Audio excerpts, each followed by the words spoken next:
Good morning student, science class 10 chapter 9 और session 3 पढ़ रहे हैं आप। इससे बिफोर वाले सेशंस में अपन ने कल और परसों जो सेशंस देखा था उसमें अपन ने देखा था कि किस प्रकार से गोलीय दर्पण से परावर्तन के नियम देखे थे, सिंपल परावर्तन के नियम देखे थे और सिचुएशनल डायग्राम के ऊपर अपन ने डिस्कशंस करने की बात की थी। आज अपन वही सिचुएशनल डायग्राम के ऊपर डिस्कशंस कर रहे हैं कि अवतल दर्पण में भिन्न भिन्न स्थितियों पे अगर अपन बिंब को रखते हैं तो किस प्रकार से प्रतिबिंब जो होते हैं वो भिन्न भिन्न स्थितियों पर निर्मित होते हैं। इंडेक्स मैंने आपके यहाँ पे बनाई है, आप इस इंडेक्स को एज इट इज लिखेंगे और याद करेंगे तो इजी रहेगा, क्योंकि तीन सिचुएशंस जो है वो आपके तीन सिचुएशंस के अपोजिट हो जाएगी। जैसे आप देखें कि यदि अवतल दर्पण में अनंत का सिंबल है, इंफिनिटी का सिंबल है, यदि अपन अवतल दर्पण में किसी बिंब को अनंत पर रखते हैं तो प्रतिबिंब आपका फोकस पर बनेगा, बिंदु के समान बनेगा, यानी कि डॉट लाइक बनेगा, बिल्कुल छोटा, और वास्तविक और उल्टा बनेगा। सेकेंड अगर अपन देखें, यदि अपन प्रतिबिंब बनाना चाह रहे हैं, बिंब को अपन ने वक्रता केंद्र और अनंत के बीच रखा है। वक्रता केंद्र के बारे में अपन ने डेफिनेशंस देखी थी, सी वक्रता केंद्र और इंफिनिटी के बीच में रखा है तो प्रतिबिंब जो है वो आपका फोकस और वक्रता केंद्र के बीच बनेगा, छोटा बनेगा और वास्तविक और उल्टा बनेगा। थर्ड, यदि अपन बिंब को सी पर रखे हैं तो प्रतिबिंब भी आपका सी पर बनता है, यानी कि वक्रता केंद्र पर अगर किसी बिंब को रखा है तो प्रतिबिंब भी वक्रता केंद्र पर ही बनता है, समान साइज का बनता है और वास्तविक और उल्टा बनता है। फोर्थ सिचुएशन है, यदि वक्रता केंद्र सी और फोकस बिंदु के बीच रखे तो सी से परे बनेगा, यानी कि सी से दूर बनेगा और बड़ा बनेगा, वास्तविक और उल्टा बनेगा। आप देख रहे हैं सिचुएशन उल्टी है। सी व एफ के बीच अगर अपन प्रतिबिंब बनाना चाह रहे हैं तो सी व अनंत के बीच, इसी को उल्टा आप देखेंगे तो यहाँ बनेगा। हमने यहाँ पे लिया था अनंत पर तो एफ पर ले रहे तो कहाँ बनेगा, अनंत पर, बहुत बड़ा बनेगा। लास्ट सिचुएशन जो है वो आपकी फोकस बिंदु और ध्रुव यानी कि ओ के बीच अगर अपन किसी वस्तु को रखते हैं तो दर्पण के पीछे प्रतिबिंब बनेगा, बहुत बड़ा बनेगा और आभासी और सीधा बनेगा। तो अपन एक एक सिचुएशंस के डायग्राम यहाँ पे देखेंगे। फर्स्ट मैंने आपको बताया था अनंत पर तो एफ पर, तो देख रहे हैं हम यहाँ पर कहीं पर अनंत पर हमने किसी बिंब को रखा है, इससे टकराकर मुख्य अक्ष के समांतर जो किरणें आ रही है वो दर्पण से परावर्तित होने के पश्चात आपके फोकस बिंदु पर आकर मिलती है। हमने दो किरणों के द्वारा बताया है, first this one, second this one. आप और भी ले सकते हैं, वो आपके फोकस बिंदु से ही गुजरेगी और प्रतिबिंब जो बनेगा वो आपके कहाँ बनेगा, फोकस पर बनेगा और डॉट लाइक बनेगा।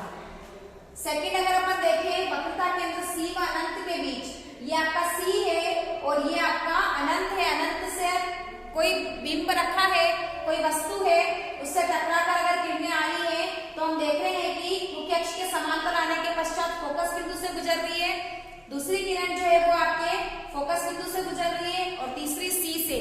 सी पर जो आपतित किरण होगी वो टकराकर उसी दिशा में लौट जाएगी। तो मैंने एरो के द्वारा डायरेक्शंस बताया है, हमको दिखाई दे रहा है कि प्रतिबिंब जो है वो बिंब से छोटा बना है, उल्टा बना है, वास्तव में किरणें मिल रही है इसलिए वास्तविक बना है और फोकस और वक्रता केंद्र के बीच बना है। आपको ये डायग्राम दिख रहा होगा।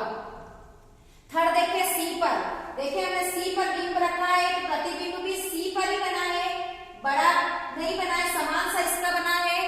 और आप देख रहे हैं किस तरह से बनेगा, तो फर्स्ट जो है वो फोकस बिंदु से किरण गुजरेगी, जितनी भी किरणें प्रतिबिंब पर बिंब से आपतित हो रही है वो फोकस बिंदु से गुजरेगी दर्पण से परावर्तन के पश्चात। फोर्थ सिचुएशंस में हम देख रहे हैं सी व एफ के बीच, ये आपका एफ है, ये आपका सी है, इसके बीच में हमने किसी बिंब को रखा है तो प्रतिबिंब जो है वो आपका कहाँ बनेगा, सी से दूर, यानी कि सी से परे, अनंत में भी बन सकता है। तो हमने देखा है किस तरह से किरणें वास्तव में मिल रही है।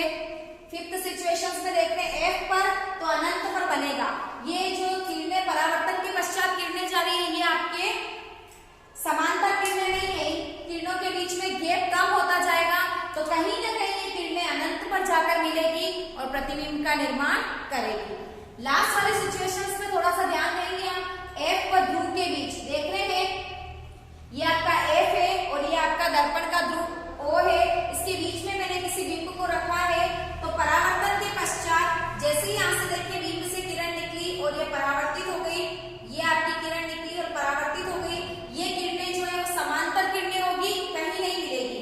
इनको अगर अपन पीछे की ओर बढ़ाएंगे, स्ट्रेट से आपके पास स्केल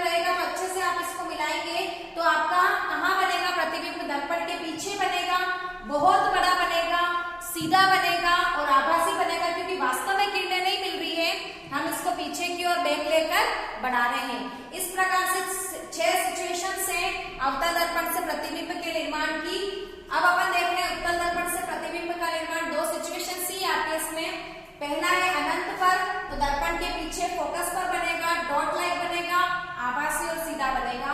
सेकंड है अनंत व दर्पण के ध्रुव O पर, तो ओ व बीच की बनेगा, एक छोटा बनेगा और आभासी और सीधा बनेगा।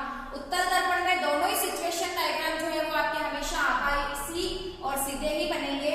देख रहे हैं आपने उत्तल दर्पण जो कि बाहर की ओर वक्रित है, क्योंकि बाहर की ओर वक्रित होने से इसका परावर्तक पृष्ठ जो है वो ज्यादा हो जाता है, इस कारण से दूर तक का क्षेत्र जो है वो कवर कर सकता है। देख रहे हैं अनंत से कोई किरण आ रही है, चूंकि उत्तल दर्पण जो है वो किरणों को अपसरित कर देता है, फैला देता है, तो किरण फैल गई, जब इसको बैक में बढ़ाएंगे तो फोकस पर कहीं न कहीं जाके दोनों किरणें मिलती हुई प्रतीत होगी, इसलिए अपन फोकस पर इसका प्रतिबिंब निर्माण होगा। और चूंकि प्रतिबिंब आभासी बन रहा है इसलिए सीधा होगा और डॉट लाइक होगा। सेकंड जो है वो अनंत व O के बीच, ये आपका O है, ये अनंत है, अनंत से सीमित दूरी है कोई, ये आपका अनंत से हो गया। निश्चित दूरी पर अगर किसी बिंब को रखा है तो प्रतिबिंब जो है वो आपका O और F के बीच बना। देखिए ये आपका F है, ये O है, और प्रतिबिंब काफी छोटा बना, आभासी बना और सीधा बना।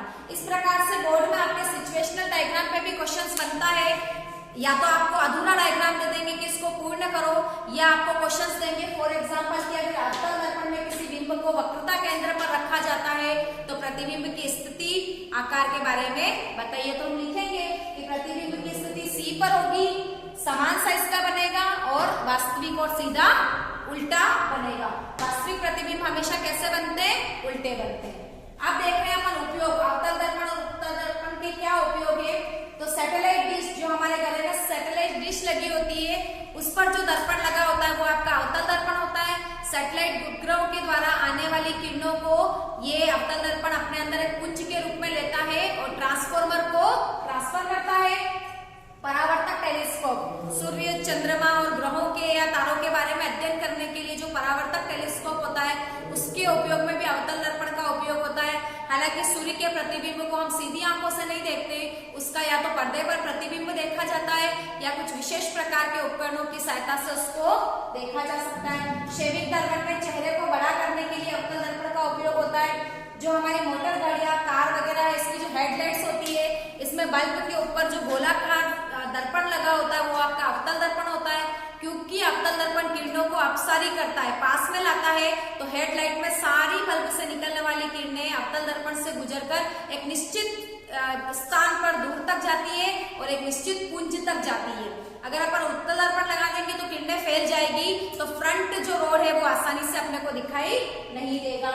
दंत चिकित्सक जो है वो दांतों के आकार को या दांतों के प्रतिबिंब को बड़ा करने के लिए और कैविटी को अच्छे से देखने के लिए कौन सा दर्पण का उपयोग करते हैं? अवतल दर्पण का उपयोग करते हैं। और लास्ट है आपका जो सौर कुकर होता है, उसमें भी अवतल दर्पण का उपयोग होता है। फर्स्ट आपका समतल दर्पण होता है, उस पर सूर्य के प्रकाश की किरणें गिरकर अवतल दर्पण से समांतर जो किरणें होती है वो गिरकर समतल दर्पण पर गिरती है और फिर उसके नीचे के तापमान को, जहाँ पे आपने भोज्य पदार्थ रखा है उबलने के लिए, वो गर्म होता है, वहाँ की हीट बढ़ती है, तापमान बढ़ता है, वो खाना जो है वो बॉईल होता है। सौर कुकर में खाना हमेशा केवल बॉईल होता है। उत्तल दर्पण में मैंने आपको बताया कि इसकी रेंज ज्यादा होती है, परावर्तक पृष्ठ ज्यादा होता है, तो वाहनों का जो साइड ग्लास में जो मिरर लगता है या पश्च दर्पण जो लगता है वो आपका कौन सा होता है? उत्तल दर्पण होता है, क्योंकि इसमें प्रतिबिंब जो है वो आभासी बनते हैं और सीधे बनते हैं। तो पीछे से अगर कोई गाड़ी आ रही है तो वो अपने को सीधी दिखाई देगी और दूर तक का एरिया जो होता है वो कवर होता है। आजकल उत्तल दर्पण का उपयोग एटीएम मशीन के साइड में एक दर्पण लगा होता है, सुरक्षा की दृष्टि से उसका उपयोग किया जाता है कि कोई व्यक्ति किस प्रकार की एटीएम मशीन को किस प्रकार से यूज कर रहा है, उसके आधार पर सुरक्षात्मक दृष्टि से वहां पे भी उसका उपयोग होता है। जिसके ऊपर भी आपके क्वेश्चन बनता है कि अवतल व उत्तल दर्पण के उपयोग लिखिए, तो हमको कम से कम 3-3, 4-4 उपयोग अवतल दर्पण के और उत्तल दर्पण के आपके 2 उपयोग है वो अपने को याद होने चाहिए। नेक्स्ट है आपका दर्पण सूत्र, ये भी इसके ऊपर क्वेश्चन आता है, इससे रिलेटेड सम्स भी आपके एग्जाम्स में आते हैं। जो आपके जनरली बुक में एग्जांपल्स दे रखे हैं उसी पर आप लोग थोड़ा सा ज्यादा ध्यान दें और उसी को आप सीखने की कोशिश करें। अपन नेक्स्ट सेशन में एग्जांपल के ऊपर भी डिस्कशंस करेंगे। दर्पण सूत्र होता है आपका 1/v + 1/u = 1/a। यहाँ पर v जो है वो प्रतिबिंब दूरी, u जो है वो आपकी बिंब दूरी और स्मॉल f जो है वो आपका फोकस दूरी को इंडिकेट करता है।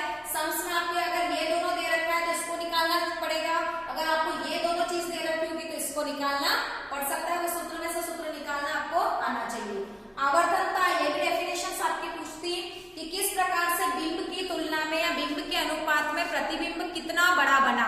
तो आवर्धनता क्या होती है, दर्पण द्वारा किसी बिंब के प्रतिबिंब को आवर्धित करना, यानी कि बड़े करने की जो क्षमता होती है उसकी आवर्धनता कहलाती है। और इसका सूत्र होता है आपके m equal to h dash upon h, जहाँ पे h डैश आपके प्रतिबिंब की ऊंचाई है और h आपके बिंब की ऊंचाई है। हम यहाँ पे प्रतिबिंब की ऊंचाई को v भी लिख सकते हैं और बिंब की ऊंचाई को h भी की जगह u भी लिख सकते हैं। अवतल दर्पण में आवर्धनता जो होती है वो हमेशा माइनस में आती है, तो आप इस माइनस को भी सूत्र में लिखेंगे माइनस v अपॉन u। तो आज के सेशंस में अपन ने अवतल और उत्तल दर्पण के सिचुएशनल डायग्राम्स के ऊपर डिस्कशंस किया, दर्पण सूत्र देखा और आवर्धनता की डेफिनेशंस को देखी, अवतल और उत्तल दर्पण के प्रतिबिंब के बारे में डिस्कशंस किया। नेक्स्ट सेशंस में अपन अपवर्तन के बारे में डिस्कशंस करेंगे और अपवर्तन की घटना से दैनिक जीवन में क्या क्या इफेक्ट होता है उसके बारे में डिस्कशंस करेंगे। तब तक थैंक यू।